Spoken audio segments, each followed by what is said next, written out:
Boa tarde a todos, sejam bem-vindos ao call de resultados do quarto trimestre de 2021 do Fundo de Investimento Imobiliário VBI Prime Properties, o PVBI 11.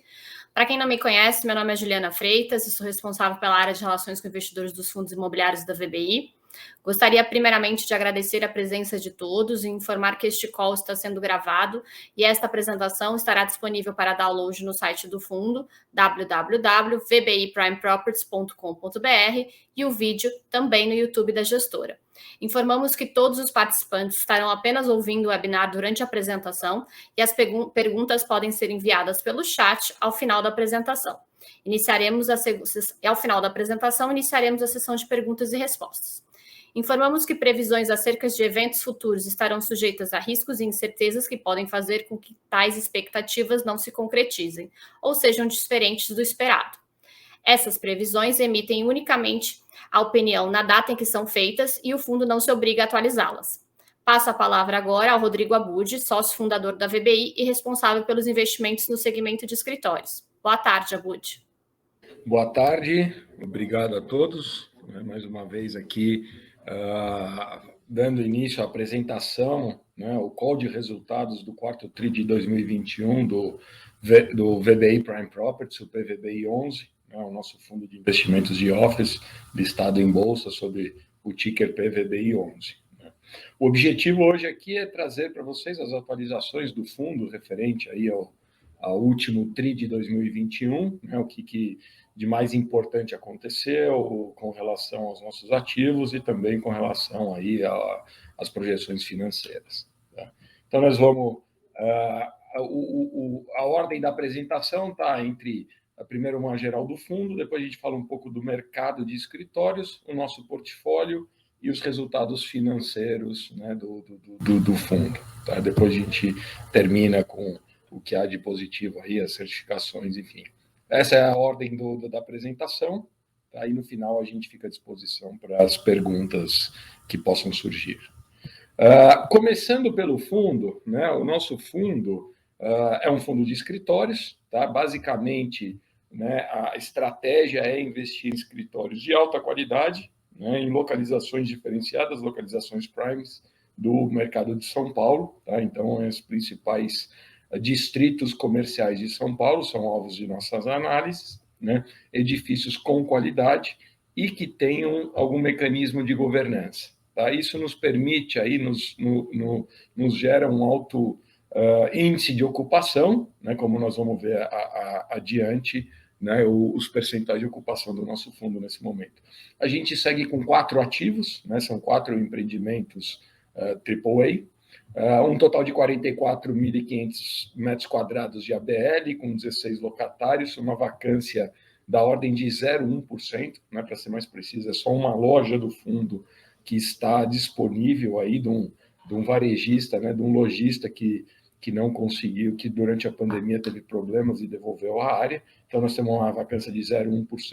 O nosso patrimônio líquido, nosso PL segue na ordem de R$1 bilhão, e o valor de mercado, fechamento, está em 885 milhões, grosso modo, aí 88 por cota. Tá? Um índice a ser comentado é que hoje nós estamos batendo aí muito próximo dos 60 mil cotistas. Tá? Então,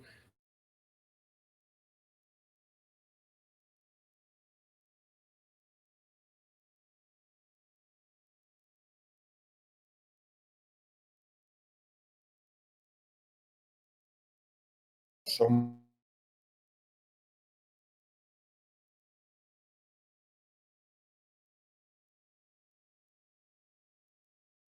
escritórios, tá? Como é que está hoje o mercado.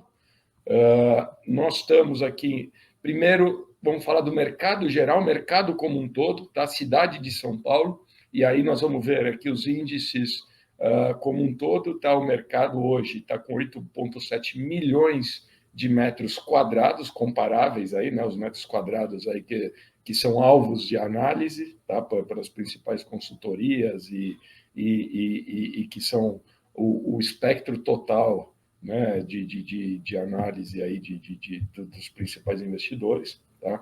A vacância continuou aumentando, tá? Então 2021 ainda foi um ano de aumento de taxa de vacância, nós fechamos o ano com 21% de vacância, o que é um índice bastante elevado, né?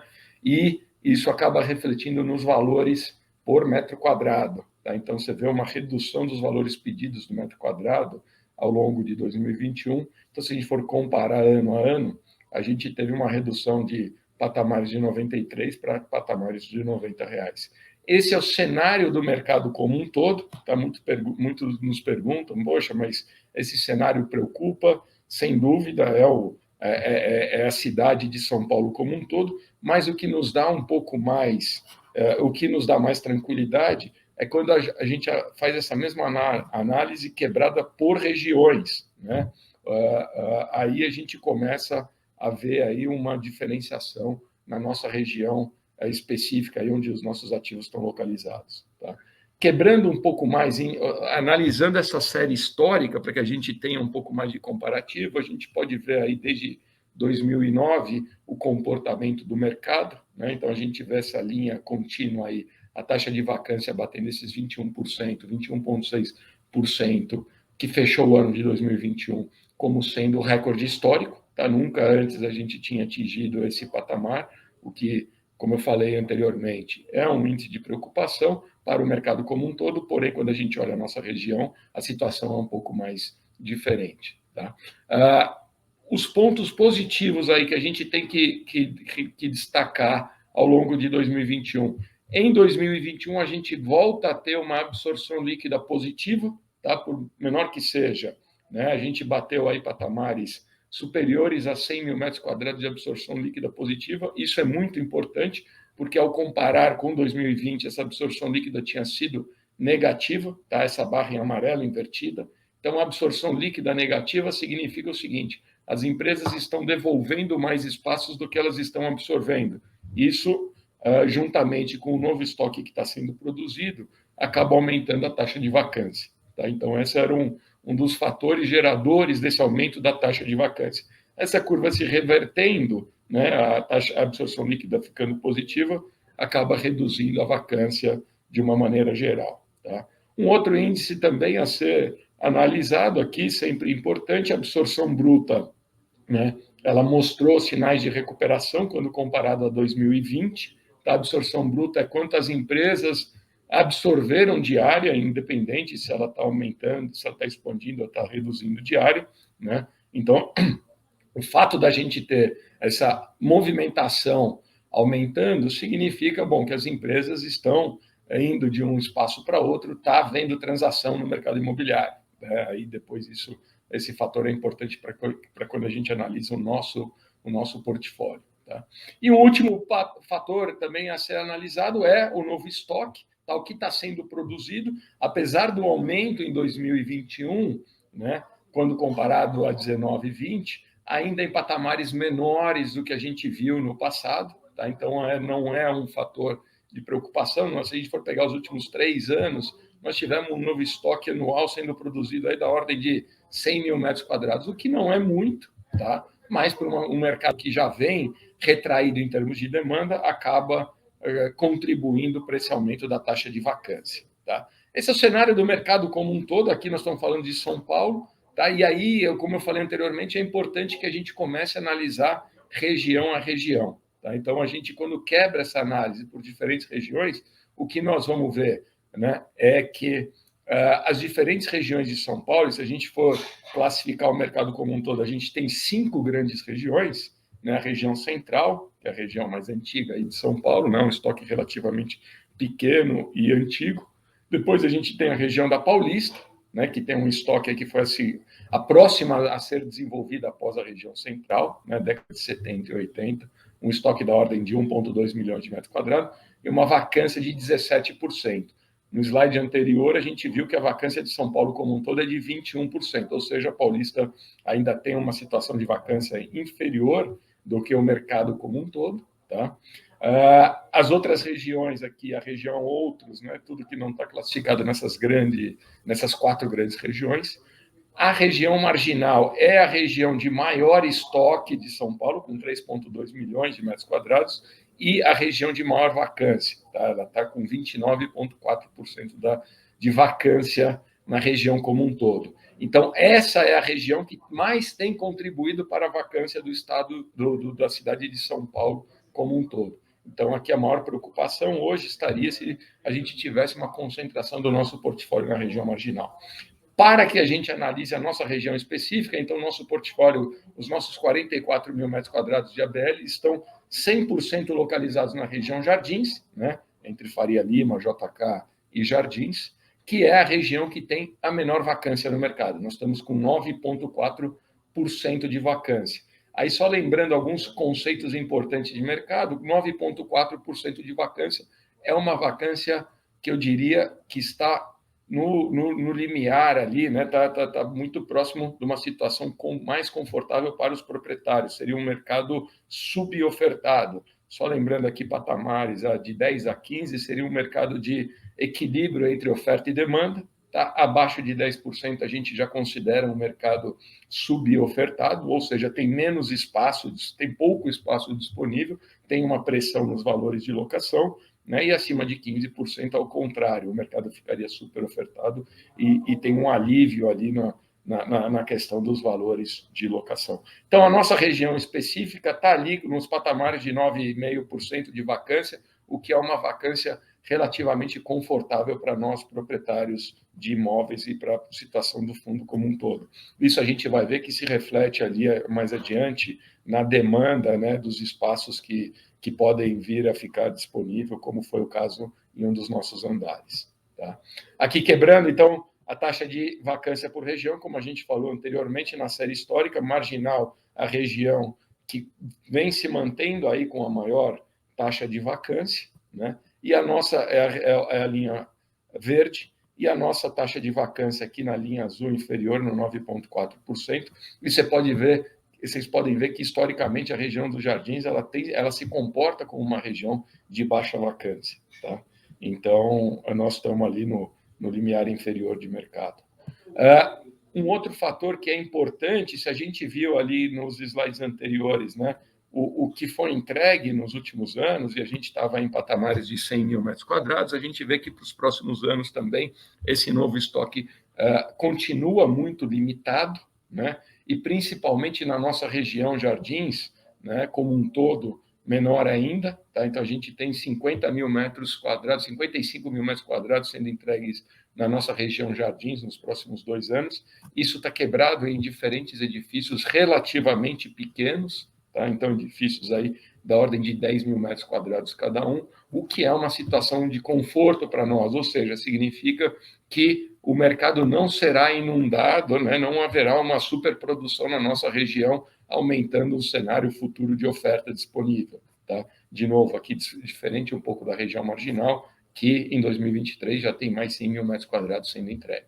Tá? Por isso que a gente, aparentemente, aqui a gente está numa situação de conforto, seja pelo status atual da nossa região, seja quando a gente analisa o estoque futuro. Tá? Para que a gente tenha também algumas boas notícias no mercado, a gente começa a sentir um ambiente de recuperação no mercado. Tá? Então, apesar da gente ter falado ali que o ano passado, né, a absorção líquida do ano passado já começou a dar sinais, né, já inverteu a curva, já foi positiva, né? A gente vê aqui, quando a gente analisa trimestre a trimestre, o que foi devolvido e o que foi absorvido pelo mercado, a gente vê, né, essa inversão na curva. Já em 2021, o mercado absorvendo mais do que devolvendo espaço. Tá? Isso que contribuiu, então, para a nossa absorção líquida positiva. Tá? Então, isso já é um sinal de boas notícias, né? E a gente já vê aí uma projeção de redução da taxa de vacância no mercado daqui para frente. Tá? Um outro fator que é muito importante também a gente analisar é a retomada das atividades dos escritórios. Tá? Então, a gente vem aí de 2 anos de pandemia, onde os escritórios tiveram uma ocupação muito baixa, né? Todo mundo ficou em casa, teve o home office, e a gente começa a ver uma retomada nessa atividade, aqui medida especificamente pelo nosso edifício do Faria Lima 4440, né? Então, a gente vem monitorando dia a dia o acesso às nossas catracas, a gente vê que Ao final do ano passado, a gente estava aumentando essa retomada, né, da atividade de escritórios, chegando a bater aí 27%. O começo do ano deu uma caída com a nova variante aí, a Omicron, né, os aumentos das taxas de contaminação, mas, novamente, a gente sente uma tendência, aí, uma projeção futura de retomada novamente, tá? Então, devemos bater os mesmos patamares do final do ano passado, né? Bom, com isso a gente termina o capítulo de mercado como um todo, tá? Com esse resumo, e a gente tem condições de entrar no nosso portfólio edifício a edifício. Tá? Primeiramente, vamos falar do Faria Lima 4440, tá? O nosso prédio da Faria Lima. Para quem não está lembrado, as principais condições dele são 22 mil metros quadrados como um todo, né, de ABL, sendo que o fundo é proprietário de 50% disso. Esse imóvel está com a gente desde 2020, desde o IPO do fundo. Ele está 100% alugado, ele é localizado na Faria Lima, né? E ele é um edifício AAA, certificado pela Escola Politécnica de São Paulo, e certificação LEED de sustentabilidade, né? Então, ele tem LEED Gold para o edifício como um todo, né? Para a condição de core and shell, para a condição do ativo físico, e ele tem uma certificação LEED Platinum para as operações dele, né? Então, é um edifício aí que traz esse diferencial, foram certificadas as operações dele como LEED Platinum, tá? O edifício está 100% alugado, a gente tem repassado a inflação nele, né? Então, eles foram reajustados pelo IGPM. A gente tem aí uma situação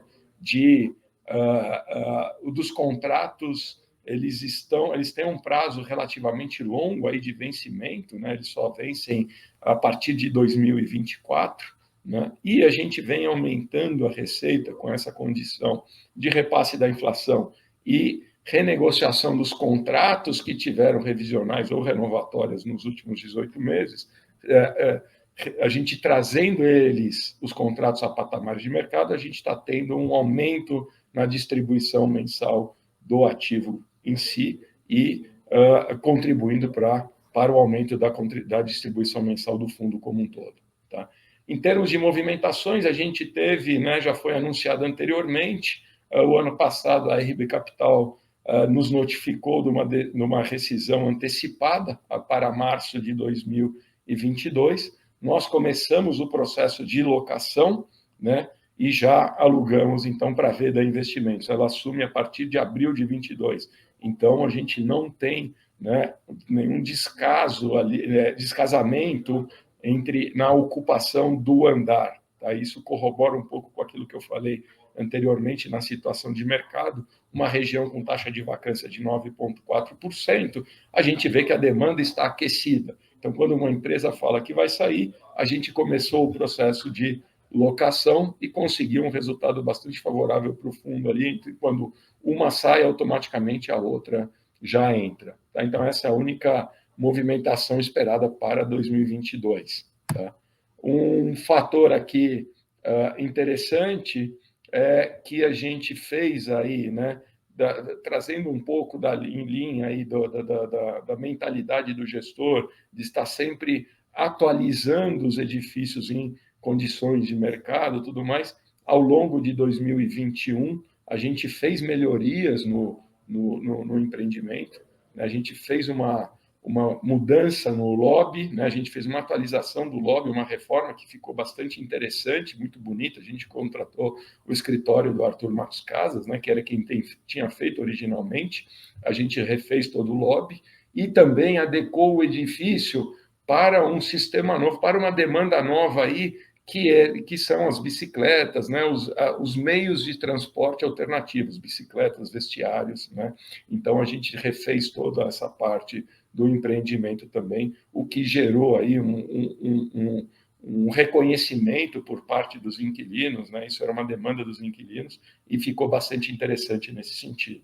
Tá? Então, isso trazemos aqui o nosso conceito de estar sempre atualizando os nossos empreendimentos, né? A gente também refez aí o controle de acesso, enfim, nós queremos manter o nosso empreendimento na Faria Lima sempre nas condições mais atualizadas, sem estar devendo nada para nenhum outro empreendimento. Tá? Falando um pouco do próximo empreendimento, o Park Tower é um edifício localizado na Brigadeiro Luiz Antônio, né, também região dos Jardins, aqui em São Paulo, um edifício de 22 mil metros quadrados, que foi adquirido pelo fundo em 2020, quando do IPO, né, e o empreendimento está 100% alugado para a Prevent Senior. Tá? Então, por estar 100% alugado para a Prevent Senior, ele requer menos intervenção com relação aí nas nossas atualizações. A Prevent faz toda a manutenção, né, faz muitos investimentos no prédio, então, desde que assumiu a Prevent, tem feito investimentos muito interessantes no prédio também. É um edifício certificado Gold, LEED e AAA também, de acordo com as especificações da Politécnica. Tá? Um contrato aqui de 15 anos, né, que iniciou-se em 2019, então é um contrato que vai até 2034. A gente tem um reajuste previsto agora para o mês de abril, né, só relembrando, em 2021, a gente alterou o indexador do contrato para IPCA, então agora em 2022 aplicaremos o IPCA, a próxima revisional acontecendo só em 2024 também, né, porque ela foi realizada em 2021, e um contrato bastante forte aqui, né, como a gente falou, um contrato de 15 anos, que tem aviso prévio, multa e garantia contratual. A gente tem uma fiança bancária aqui garantindo, né, os termos do contrato. Tá?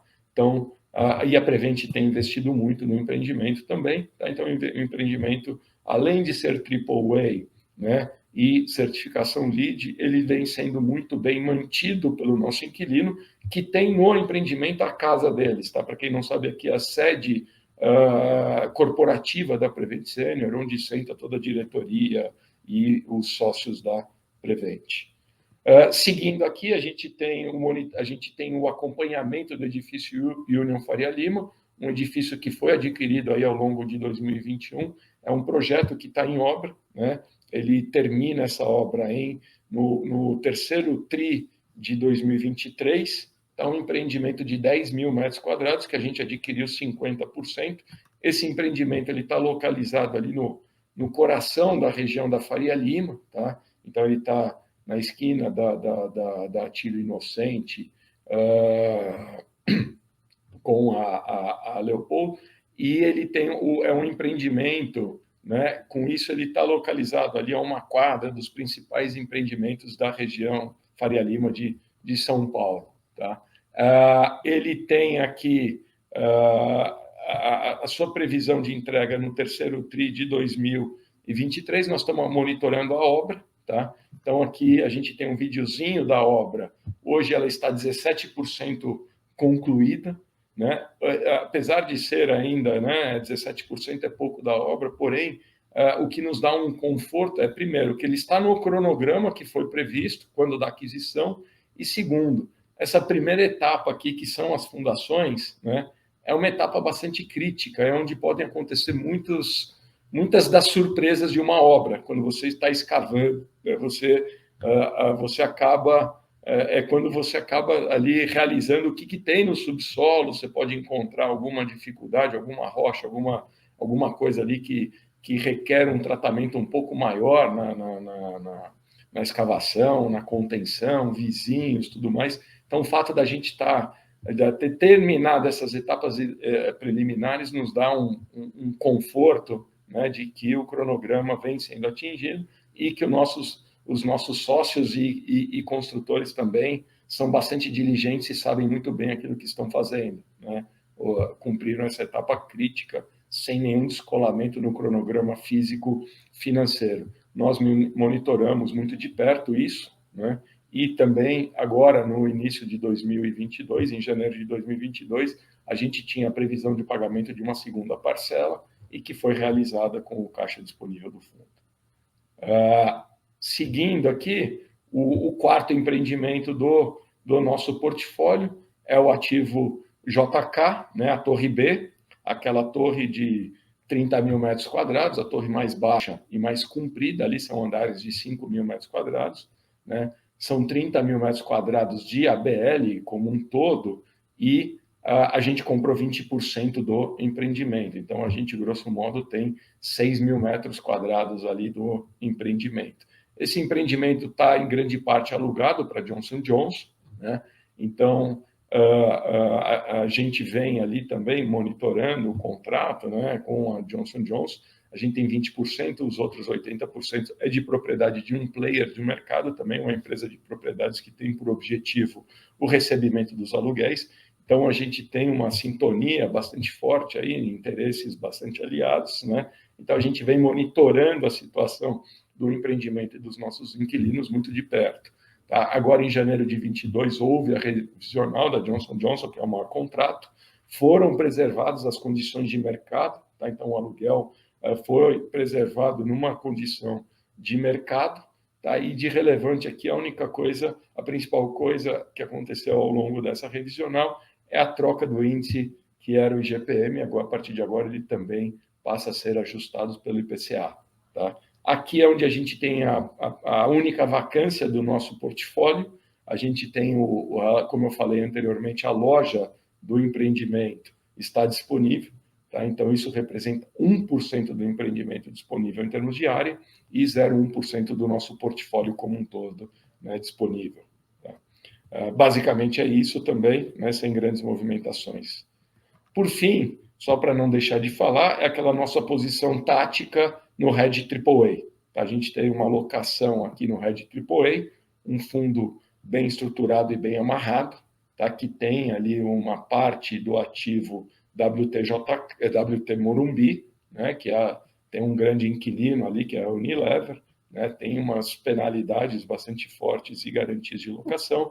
Então, aqui a gente tem 28 milhões ali, que é um patrimônio líquido de 2% do fundo. Não é uma posição muito grande, é uma posição mais tática de geração de yield e também ali para que a gente monitore a região da Chucre-Zaidan ali, uma região que, como a gente viu anteriormente, uma região de vacância mais elevada, tá? Mas um grande polo de escritórios. Então, a nossa presença na região se dá através desse investimento no RED AAA.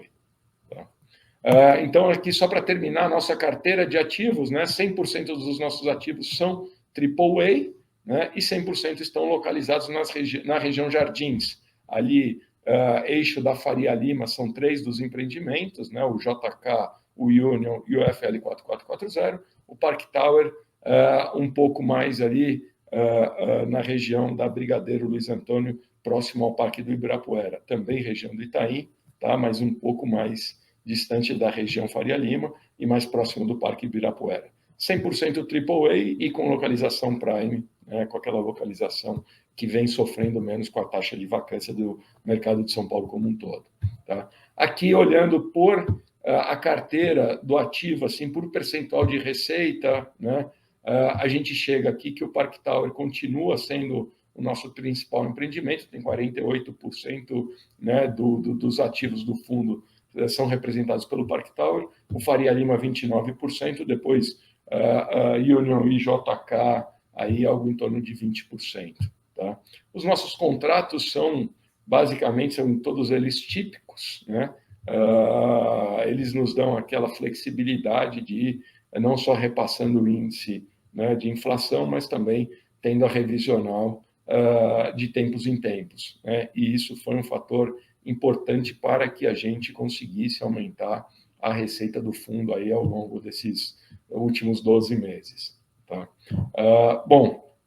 Basicamente é isso, né? Em termos de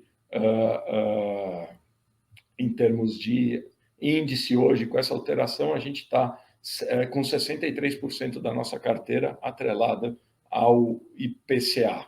Tá? O restante ainda está em GPM e a gente tem alguma coisa em INCC.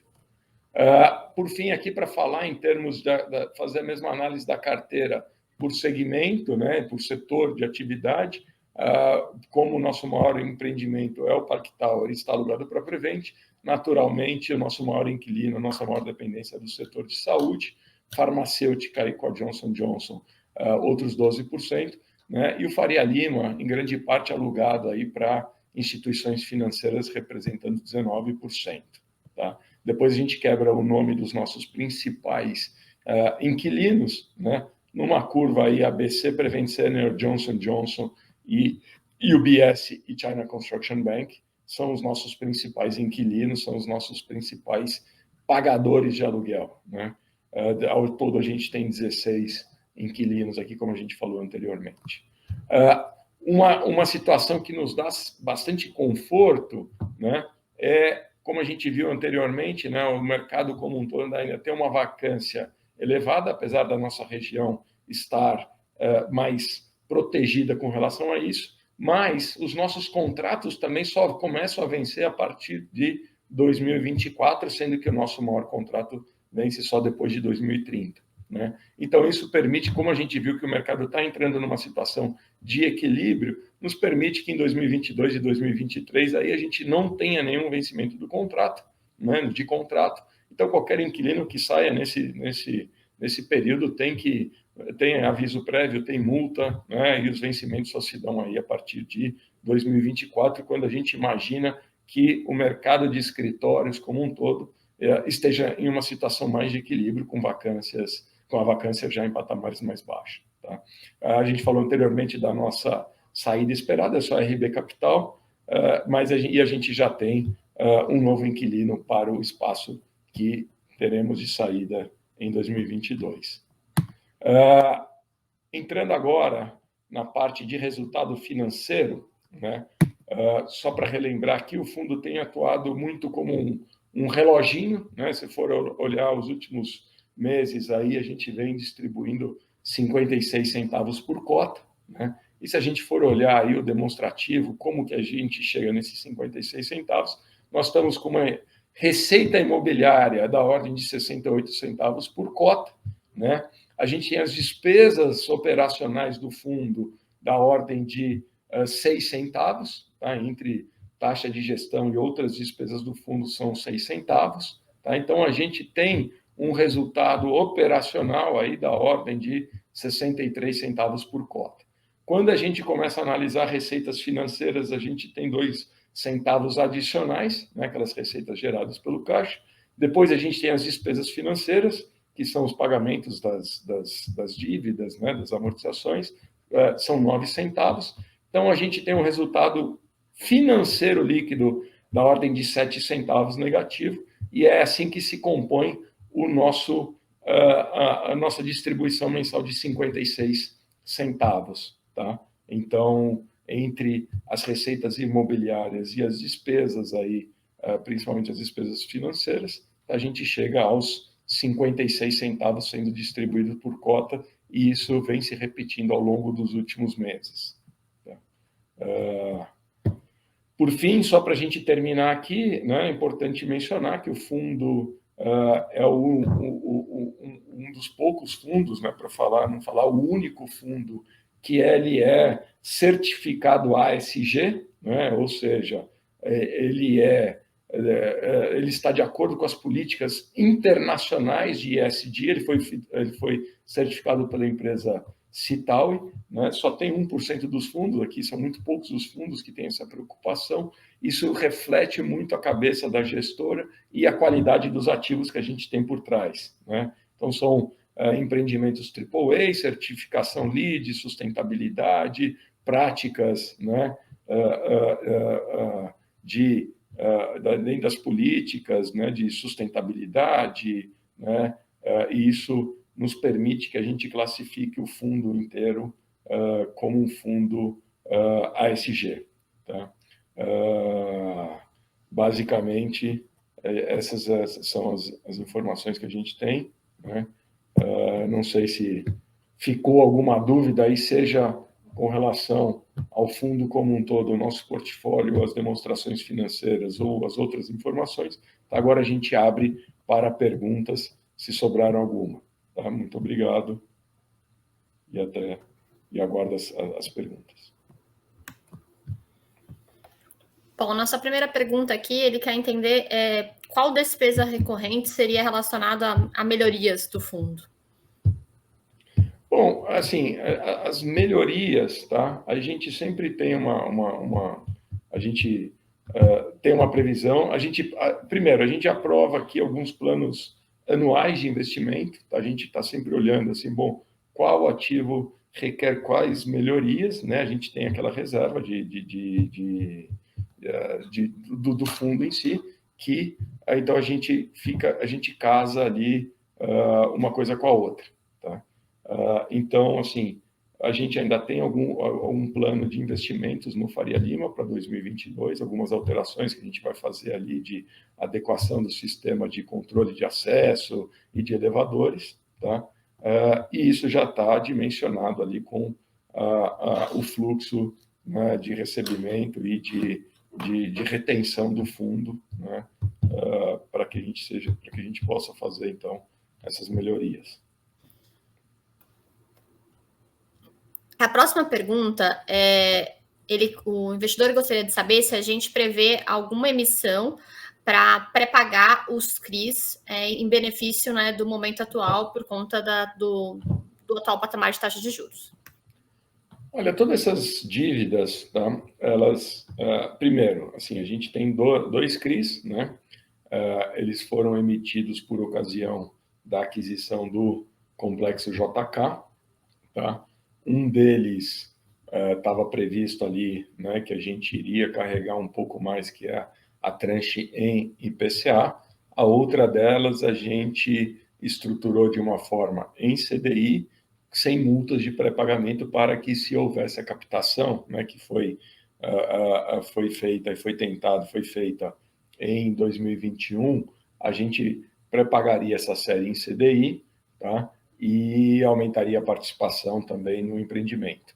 A captação foi inferior daquilo que foi previsto, a gente não conseguiu pagar essa série em CDI e não conseguiu aumentar a posição no empreendimento. De qualquer forma, tá, nos nossos cenários, a gente já considerava isso. E se a gente não captar para pagar? Então, o nosso fluxo de caixa já prevê esse pagamento, né, dessas duas dívidas, dessas duas séries, para aquisição do mesmo empreendimento. Hoje, falar em uma emissão para pagar, eu adoraria, porém, com o comportamento do fundo, né, com essa cota abaixo da patrimonial, não é uma situação que a gente vê como um cenário mais provável, tá? Então, a gente não faria com esse desconto na cota para pagar, porque mesmo a série em CDI já estava previsto que carregaríamos, que poderíamos carregar por mais tempo em caso a emissão lá de trás não tivesse sucesso e não captasse o suficiente para pagar essa série em CDI. Tá? Então, basicamente é isso, o fluxo está equacionado, está dimensionado. Qualquer coisa diferente, aí qualquer alteração, poxa, podemos considerar, né, as emissões, mas nesse momento a gente vê um fluxo equacionado e uma cota abaixo daí da patrimonial, um valor de mercado que não justifica uma emissão.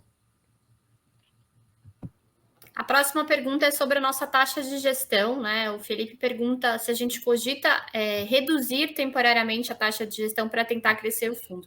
Acho que vale falar sobre a nossa subordinação, Abud. Isso, então, só relembrando aí, para a emissão de 2021, né, aquela emissão que ocorreu aí ao longo de julho de 2021, a gente ofereceu aos cotistas do fundo como um todo, né, não só para os novos entrantes, uma subordinação na nossa taxa de gestão. Então, nós já temos a nossa taxa de gestão reduzida desde do término da captação de julho de 2021, tá? Que é uma subordinação da taxa à distribuição mínima dos 56 centavos. Então, se a gente for olhar nos primeiros meses, essa taxa de gestão ela era menor, né? À medida que o fluxo do fundo foi crescendo, a gente foi recebendo mais da nossa taxa de gestão, mas ainda hoje, né, não recebemos a taxa integral para que os cotistas recebam 56 centavos. Então, até julho de 2022, a gente tem essa subordinação. Depois disso, a gente imagina aí o fundo vem crescendo também a distribuição, a receita financeira, mas a gente já prevê, já está concedendo algum tipo de incentivo para os cotistas desde o ano passado. Ainda sobre a questão dos rendimentos, né, o Felipe nos pergunta se o aumento da Selic ele não implicará em uma redução dos rendimentos no curto prazo. Olha, quando a gente emitiu essa série em CDI, a gente já tinha aí uma projeção de CDI que ainda é superior àquilo que a gente está vendo em mercado, tá? Então, se a gente for analisar hoje aí a composição do nosso fluxo de caixa, a gente tem numa ponta o aumento da Selic, na outra ponta também o aumento dos rendimentos dos aluguéis, tá? Que vão, a gente continua repassando as inflações, né? A gente tem um cronograma de repasse das inflações, né? E isso uma coisa vai equacionando ali, né? Vai netando a outra, tá? Lembrando também que a nossa série em CDI da dívida é em patamares aí de 45 milhões de reais, é 4,5% do patrimônio do fundo, patrimônio líquido do fundo, grosso modo, tá? Então, assim, por mais que o CDI aumente também, nós estamos falando de uma série que representa 4,5% do patrimônio líquido do fundo. Tá? Então, por isso que a gente fala que quando a gente emitiu essa dívida, essa série em CDI, estava equacionada com projeções, inclusive, maiores do CDI do que a gente está vendo hoje, né? Lembrando aí que a gente continua trabalhando no repasse das inflações, na majoração aí, né, no incremento da receita de locação, para que a gente possa, inclusive, aumentar essas distribuições mensais e offsetar essa projeção de aumento do CDI também. A nossa próxima pergunta é do Afonso. Ele gostaria de entender um pouco mais como é que funcionam as certificações, tanto a LEED quanto a AAA, né, pela Poli. E ele gostaria de entender se a certificação Platinum de operação e manutenção, se há uma preocupação do fundo em conseguir essa certificação para outros empreendimentos do nosso portfólio. Perfeito, vamos lá. Então, assim, à medida que você, né, termina ou tem um empreendimento, tá? Primeiro, quando você conceitua, quando você olha o empreendimento, você analisa, fala, bom, quais são as características técnicas desse empreendimento, né? Especificações, capacidade, tamanho de andar, para você fazer aquela primeira análise comercial. Ah, poxa, tem demanda, os inquilinos procuram esse perfil de imóvel. Porém, na nossa cabeça, a gente também assim procura, não é só a capacidade nas especificações técnicas sob a ótica do interesse comercial. Mais e mais os inquilinos e os investidores também buscam outras características nos seus investimentos, que são essas características de sustentabilidade, né, de práticas sociais e de governança, né? Então, quando você tem um empreendimento, aí você chama órgãos que são capacitados, credenciados, né, junto às certificadoras. Tá? Então, primeiro, você quer certificar o empreendimento como um AAA pela Escola Politécnica. Você vai no núcleo de real estate da Escola Politécnica, tá, que fez uma modelagem considerando mais de 500 variáveis do empreendimento, se apresenta para ele e fala, olha, eu tenho esse empreendimento aqui, você consegue fazer uma análise aí para ver se, de acordo aqui com o que eu tenho, né, o meu empreendimento atinge os critérios AAA sob a sua ótica? Tá? Então, ele joga lá, ele analisa o seu empreendimento sob a ótica das especificações técnicas, joga na matriz dele lá, considerando esses mais de 500 itens, e sai uma classificação. Fala, sim, seu empreendimento atinge, né, os parâmetros para certificação AAA. Essa certificação foi muito interessante, né? E eu acompanhei quando o núcleo de real estate da Escola Politécnica desenvolveu essa certificação, porque antes disso o mercado ficava muito subjetivo. Ah, meu empreendimento é AAA. Por quê? Ah, porque ele tem ar-condicionado central e piso elevado na época. Tá? E aí ficava uma coisa muito empírica e muito subjetiva. Todo mundo era AAA. Então, a Poli, né, a Escola Politécnica, com toda a sua credibilidade e seu núcleo de estudo, falou, não, pessoal, nós temos que olhar um empreendimento sob as óticas mais variáveis, né? São 500 itens que ele joga numa matriz. E quando a certificação do empreendimento sai AAA, como a gente tem no Faria Lima e no Park Tower, significa que o empreendimento, né, ele atinge em parâmetros muito maiores do que simplesmente um tamanho de andar, um ar-condicionado central ou um piso elevado. Tá? Então, é uma preocupação nossa, sim, porque tira aquela subjetividade, né, e te dá uma classificação técnica para o empreendimento. Então, essa é a certificação da AAA da Escola Politécnica. A certificação LEED, né? E aí é mais voltada para os critérios, né, de sustentabilidade, gestão e governança do empreendimento, tá? Tem um apelo mais, né, nessa parte sustentável, assim, poxa, o empreendimento ele fere princípios, né? Ele é um ofensor, um agressor na parte de sustentabilidade, ele gera resíduos tóxicos, ele emite carbono, ele consome mais ar-condicionado do que deveria, mais energia elétrica do que deveria, né? Você analisa o mesmo empreendimento sobre outras óticas, né? E aí você, então, chama outra certificadora, e aí você tem algumas empresas que são credenciadas junto à instituição LEED, que é uma instituição global, né? Falando, olha, no Brasil eu posso ter 2, 3, 4, eu não sei quantas são hoje, as certificadoras de LEED, que vão analisar o seu empreendimento sob essas diversas óticas e falar, não, esse empreendimento ele merece uma certificação Gold, Platinum, enfim. Tá? Isso sim é uma preocupação nossa. Tá? A gente já faz muito tempo aí que a gente entende que isso é uma demanda cada vez mais contínua da parte dos inquilinos, principalmente aquelas multinacionais que têm essa preocupação nas suas matrizes, né, ou em outros países, né? Então a gente entende que hoje os inquilinos, para irem para o seu empreendimento, eles vão olhar primeiro se o empreendimento é bom tecnicamente, atende ali as suas necessidades técnicas, mas também ele é um empreendimento sob a ótica sustentável, também é um empreendimento amigável nesse sentido. Tá? Então, a gente tem isso como preocupação, queremos sim implementar em todos os nossos empreendimentos, ou pelo menos na grande maioria.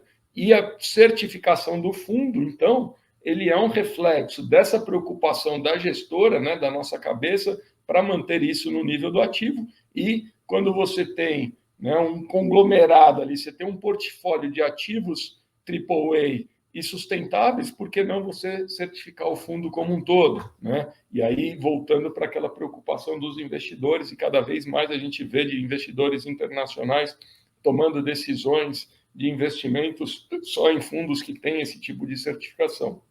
Então, sim, reflete uma preocupação da gestora para que ela para que esse tipo, esse perfil de prática se repita nos outros empreendimentos também. A próxima pergunta é: ele quer entender como a VBI enxerga os potenciais desafios, né, que estão presentes ou que estarão presentes, enfim, na indústria de FI. Então, a mudança para um FI tributado e também a questão do critério de distribuição por competência. Bom, perfeito. Vamos lá. Eu acho que, assim, essas preocupações, né, a gente, sem dúvida, né, a gente teve muito barulho nos últimos meses, né, assim, desde do Guedes Day, da tributação, né, até aí agora as últimas manifestações de CVM, né. Primeiro, eu acho que é muito importante, né? E isso foi um dos fatores positivos que saíram ali né, daquele alvoroço da tributação dos fundos imobiliários, né? Foi pela primeira vez a gente viu uma mobilização muito forte dos gestores de fundo imobiliário. A gente não tinha essa percepção de que os fundos imobiliários conseguiam se mobilizar, né? Os gestores conseguiam se mobilizar de uma forma tão rápida e tão concisa, né, na resposta às ameaças à nossa indústria. Tá? Então, de uma hora para outra, assim, e todos nós, gestores, mantemos um excelente relacionamento, mas que ia muito mais das conferências, das conversas, dos almoços pontuais. A gente não tinha, né, nenhuma representatividade em nenhuma entidade ali, tirando alguns painéis, né, alguns comitês dentro das grandes das grandes associações já do mercado financeiro, tá? Mas nunca havia sido uma grande preocupação nossa ali, né? E rapidamente, quando houve a primeira movimentação da tributação, o que chegou, o que aconteceu foi uma mobilização muito rápida e muito concisa ali, né, de todos os gestores.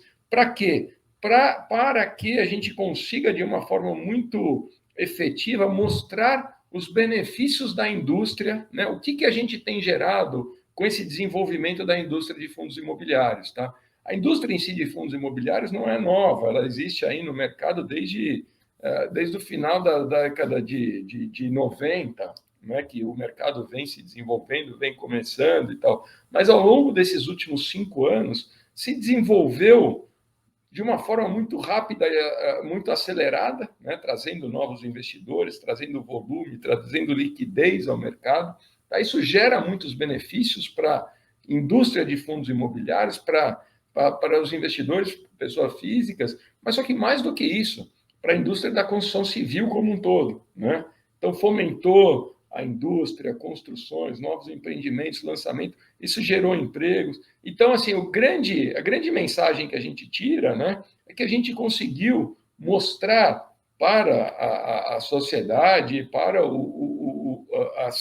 os órgãos ali, né, reguladores ou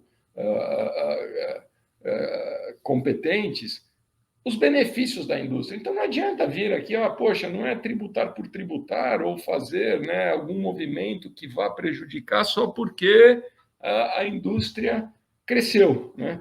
A gente começou a mostrar os benefícios do crescimento dessa indústria. Então, para que as decisões sejam pautadas, tenham mais subsídio por trás e falam, não, realmente, olha, não vamos tributar ou vamos tributar e por quê e qual o impacto. Tá? Isso a gente tem feito em todos os casos que vocês podem ver aí na mídia sobre fundo imobiliário, tributação, resposta da CVM, tá? Para que a gente tenha aí as melhores práticas de mercado, né? E que a gente não prejudique de uma forma, né, não pensada, né, a indústria como um todo e os benefícios que ela gera para a construção civil, para a empregabilidade do mercado como um todo. Tá? Então, basicamente, isso que a gente tem visto aí, tem seguido os movimentos, né, com os principais gestores de fundos imobiliários. Bom, nós estamos encerrando a sessão de perguntas e respostas. Eu gostaria aqui de ressaltar que nós estamos disponíveis para responder quaisquer perguntas que vierem adicionais, tá? Através do nosso canal de RI, ri@vbirealestate.com, ou através da seção Fale com RI, disponível nos nossos sites. Gostaria de agradecer a presença de todos e até o próximo call.